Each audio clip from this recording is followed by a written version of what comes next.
প্রতিদিন গীতাপাঠ শুনলে মন শান্ত হয়, জীবনে সঠিক পথ দেখাতে সাহায্য করে। দুঃখ, ভয়, রাগ দূর হয়, আত্মবিশ্বাস বৃদ্ধি পায়। কর্ম ও ভক্তির মাধ্যমে হৃদয়ের শক্তি, ঘরে শান্তি ও জীবনে আলো নিয়ে আসে। তাই প্রতিদিন আমাদের চ্যানেল থেকে 2টি শ্লোক সহ একটি পাঠ শুনুন। এতং দৃষ্টিমবষ্টভিঃ নষ্টাত্মানহল্প বুদ্ধয়ঃ প্রভবন্তি উগ্রকর্মাণঃ ক্ষয়ায় জগতঃ হিতাঃ। এই নাস্তিক ও ভ্রান্ত দৃষ্টিভঙ্গিকে অবলম্বন করে যারা আত্মিকভাবে পতিত এবং অল্প বুদ্ধি সম্পন্ন, তারা নিষ্ঠুর ও ভয়ঙ্কর কর্মে প্রবৃত্ত হয়। এই সকল মানুষ জগতের কল্যাণ নষ্ট করে, সমাজের সর্বনাশের কারণ হয়ে ওঠে।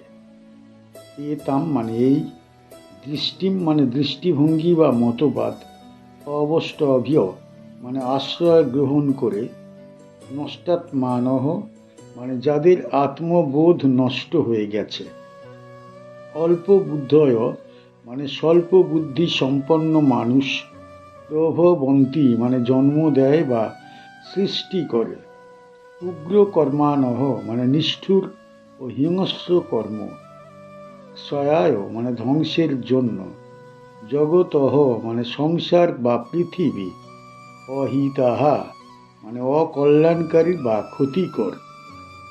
এই শ্লোকে ভগবান শ্রীকৃষ্ণ মানুষের মানসিক ও আত্মিক অধঃপতনের গভীর চিত্র তুলে ধরেছেন।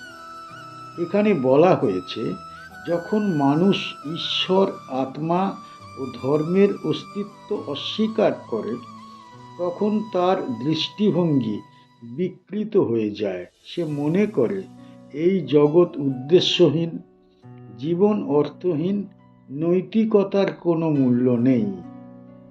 এই ধরনের চিন্তাধারাকে গ্রহণ করলে মানুষের আত্মবোধ নষ্ট হয়ে যায়। সে আর নিজের ভিতরের ঈশ্বর সত্তাকে অনুভব করতে পারে না। তখন তার বুদ্ধিও সংকীর্ণ হয়ে পড়ে। সে ভালো মন্দ, ধর্ম অধর্ম, ন্যায় অন্যায় বিচার করতে অক্ষম হয়ে ওঠে। এই অবস্থায় মানুষ নিজের স্বার্থের জন্য যে কোনো নিষ্ঠুর কাজ করতে প্রস্তুত হয়। সে হিংসা, লোভ, অহংকার ও কামনার দ্বারা পরিচালিত হয়। সমাজে অশান্তি, দুর্নীতি, অত্যাচার ও অবিচার বৃদ্ধি পায়। পরিবার ভেঙে যায়, সম্পর্ক নষ্ট হয়, মানুষের মধ্যে বিশ্বাসের অভাব দেখা দেয়। ভগবান এখানে বোঝাতে চেয়েছেন, মানুষের চিন্তা যেমন, তার কর্ম তেমন হয়। যদি চিন্তা হয় নাস্তিক ও ভ্রান্ত, তবে কর্মও হবে ভয়ঙ্কর। এই ধরনের মানুষ শুধু নিজের নয়, সমগ্র সমাজের ক্ষতি করে। তারা জগতের অকল্যাণের কারণ হয়ে দাঁড়ায়। এই শ্লোক আমাদের সতর্ক করে দেয় যে আত্মিক উন্নতি ছাড়া বাহ্যিক উন্নতি অর্থহীন। শুধু ধন, ক্ষমতা ও ভোগের পিছনে ছুটলে মানুষ ধীরে ধীরে মানবিক গুণ হারিয়ে ফেলে। তখন সে নিজেই নিজের পতনের পথ তৈরি করে। ভগবদ গীতার ১৬ অধ্যায়ে ভগবান শ্রীকৃষ্ণ দৈবী ও আসুরী স্বভাবের কথা বলেছেন। এই অধ্যায়ে তিনি দেখিয়েছেন কোন গুণ মানুষকে মুক্তির পথে নিয়ে যায় এবং কোন গুণ তাকে অধঃপাতে ঠেলে দেয়। এই শ্লোকটি আসুরী স্বভাবের মানুষের বৈশিষ্ট্য বোঝাতে বলা হয়েছে। যারা ঈশ্বরে বিশ্বাস করে না, ধর্ম মানে না, আত্মার অস্তিত্ব অস্বীকার করে, তাদের জীবন কেমন হয় তা এখানে ব্যাখ্যা করা হয়েছে। দুর্যোধন, শকুনি, রাবণ, কংসের মতো চরিত্রগুলির মধ্যে এই স্বভাব দেখা যায়। তারা নিজেদের শক্তি ও অহংকারে অন্ধ হয়ে ধর্মের পথ ত্যাগ করেছিল। শেষ পর্যন্ত তাদের পতন অনিবার্য হয়েছিল।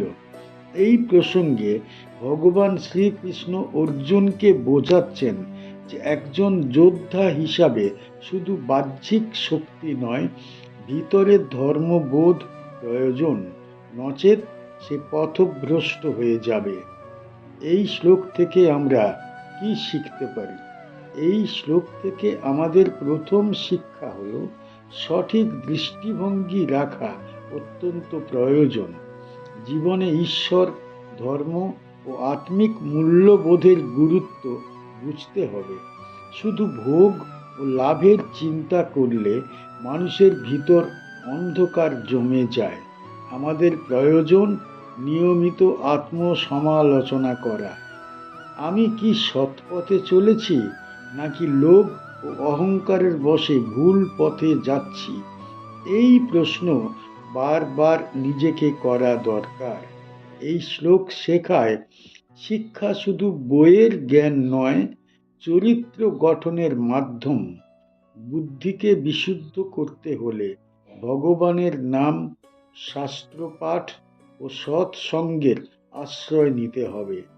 আমাদের পরিবার, সমাজ ও দেশকে সুস্থ রাখতে হলে প্রত্যেকের নৈতিক দায়িত্ব পালন করা একান্ত প্রয়োজন।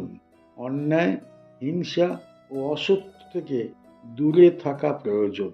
সবচেয়ে বড় শিক্ষা হলো আত্মিক উন্নতি ছাড়া জীবনের প্রকৃত শান্তি আসে না। ভগবানের পথে চললে বুদ্ধি প্রসারিত হয়, হৃদয় নির্মল হয় এবং জীবন কল্যাণময় হয়ে ওঠে। এই শ্লোক আমাদের স্মরণ করিয়ে দেয় যে মানুষ চাইলে দেবত্বের পথে উঠতে পারে, আবার চাইলে আসরিক পথে নেমে যেতে পারে।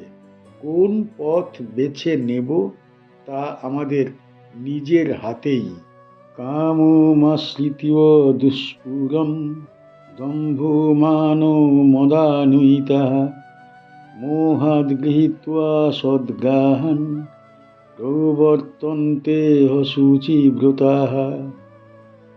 অতৃপ্ত কামনাকে আশ্রয় করে দম্ভ, অহংকার ও মত্ততায় পরিপূর্ণ হয়ে মোহের বশে মিথ্যা ও অধর্মকে সত্য বলে গ্রহণ করে এই সকল মানুষ অপবিত্র সংকল্প নিয়ে জীবন যাপন করে। কামম মানে কামনা বা ভোগ লালসা, আশ্রিত্ব মানে আশ্রয় গ্রহণ করে, দুষ্পুরম মানে কখনো তৃপ্ত না হওয়া, দম্ভ মানে ভণ্ডামি বা কৃত্রিম গৌরব, মান মানে অহংকার, মদ মানে আত্মমত্ততা বা গর্ব, অনুইতাহা মানে দ্বারা পূর্ণ, মোহাত মানে মোহের কারণে, গৃহীত্বা মানে গ্রহণ করে, অসৎ মানে অসত্য বা অধর্ম, গ্রাহান মানে মতবাদ বা ধারণা, প্রবর্তন্তে মানে প্রবৃত্ত হয়, অশুচিব্রতাহা মানে অপবিত্র সংকল্পে আবদ্ধ মানুষ। এই শ্লোকে ভগবান শ্রীকৃষ্ণ মানুষের চরিত্রগত অবক্ষয়ের আরেকটি গভীর দিক তুলে ধরেছেন। এখানে বলা হয়েছে, যখন মানুষ সীমাহীন কামনার আশ্রয় নেয়, তখন তার জীবনে কখনো তৃপ্তি আসে না। এক ইচ্ছা পূরণ হলে আরেক ইচ্ছার জন্ম নেয়। এই অন্তহীন কামনা মানুষকে অস্থির ও লোভী করে তোলে। এই কামনার সঙ্গে যুক্ত হয় দম্ভ, অহংকার ও আত্মমত্ততা। মানুষ তখন নিজের ধন, পদ, শক্তি ও প্রতিপত্তি নিয়ে গর্ব করতে শুরু করে। সে অন্যকে তুচ্ছ করে, ভণ্ডামির মাধ্যমে নিজেকে বড় করে দেখাতে চায়। বাহ্যিক ধর্মাচরণ করলেও ভিতরে সে থাকে কলুষিত। মোহের বশে পড়ে মানুষ অসত্য ও অধর্মকে সত্য বলে মনে করতে শুরু করে। সে ভুলকে ঠিক এবং ঠিককে ভুল বলে ভাবতে থাকে। তার বিচার বুদ্ধি নষ্ট হয়ে যায়। সে নিজের স্বার্থকে ধর্মের উপরে স্থান দেয়। এই অবস্থায় তার সংকল্প অপবিত্র হয়ে ওঠে। সে জীবনে যে প্রতিজ্ঞা করে তাতে কোনো পবিত্রতা থাকে না। তার সাধনা, কর্ম এবং আচরণ সবই ভোগ এবং স্বার্থকেন্দ্রিক হয়ে পড়ে। ভগবান এখানে বোঝাতে চেয়েছেন যে কামনা যদি নিয়ন্ত্রণের বাইরে চলে যায় তবে তা মানুষের সর্বনাশের কারণ হয়।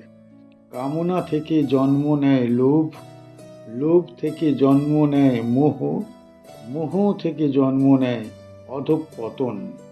এই শ্লোকটি ভগবদ গীতার ১৬ অধ্যায়ের অন্তর্গত, যেখানে আসুরি স্বভাবের মানুষের লক্ষণ ধারাবাহিকভাবে বর্ণনা করা হয়েছে। পূর্ববর্তী শ্লোকে ভগবান বলেছেন, আসুরি মানুষ ভ্রান্ত দৃষ্টিভঙ্গি নিয়ে সমাজের ক্ষতি করে। এই শ্লোকে তিনি দেখিয়েছেন সেই ভ্রান্ত দৃষ্টিভঙ্গির মূল উৎস কোথায়। এই কামনা প্রবণতা, দম্ভ, অহংকার আসুরি স্বভাবের প্রধান ভিত্তি। পুরাণ ও মহাকাব্যে আমরা বহু উদাহরণ পাই। রাবণ ছিল প্রবল কামনা এবং অহংকারে অন্ধ। হিরণ্যকশিপু ছিল আত্মমত্ততায় পূর্ণ। কংস ছিল মোহগ্রস্ত। এদের সকলের পতনের মূল কারণ অশুচি সংকল্প। এই প্রসঙ্গে ভগবান শ্রীকৃষ্ণ অর্জুনকে সতর্ক করছেন যেন সে এই প্রবৃত্তির দ্বারা প্রভাবিত না হয়। একজন যোদ্ধা ও সাধক হিসাবে তাকে নির্মল চরিত্র গঠন করতে হবে। এই শ্লোক থেকে আমরা কি শিখতে পারি? এই শ্লোক আমাদের শেখায় যে কামনাকে নিয়ন্ত্রণ করা জীবনের অত্যন্ত গুরুত্বপূর্ণ কর্তব্য। সীমাহীন ভোগ লালসা মানুষকে কখনো সুখ দিতে পারে না, বরং তা দুঃখ ও অশান্তি বৃদ্ধি করে। আমাদের উচিত সংযম ও ত্যাগের মাধ্যমে জীবন পরিচালনা করা। ভগবানের স্মরণ, শাস্ত্র পাঠ ও সৎসঙ্গের দ্বারা কামনাকে শুদ্ধ পথে প্রবাহিত করা প্রয়োজন। এই শ্লোক আরও শিক্ষা দেয় যে অহংকার এবং দম্ভ মানুষের জ্ঞানকে আচ্ছন্ন করে ফেলে। বিনয় ও নম্রতা মানুষের প্রকৃত অলংকার। আমাদের প্রয়োজন নিজের বিশ্বাস ও সংকল্পকে পবিত্র রাখা। যা ভাবি, যা বলি, যা করি, সব কিছুর মধ্যে ধর্ম ও সত্যের ছাপ থাকা জরুরি। সবচেয়ে বড় শিক্ষা হলো মোহের অন্ধকার থেকে মুক্ত হয়ে ভগবানের শরণাগত হলে জীবন পবিত্র এবং শান্তিময় হয়ে ওঠে। তখন মানুষ শুধু নিজের নয়, সমাজেরও কল্যাণ সাধন করতে পারে। আমাদের চ্যানেলের গীতা পাঠ কেমন হয়েছে, ব্যাখ্যা কেমন হয়েছে, আপনার কেমন লেগেছে কমেন্ট বক্সে অবশ্যই জানাবেন এবং প্রতিনিয়ত গীতা পাঠ শোনার জন্য চ্যানেলটা অবশ্যই সাবস্ক্রাইব করে রাখুন। দেখা হচ্ছে পরের ভিডিওতে।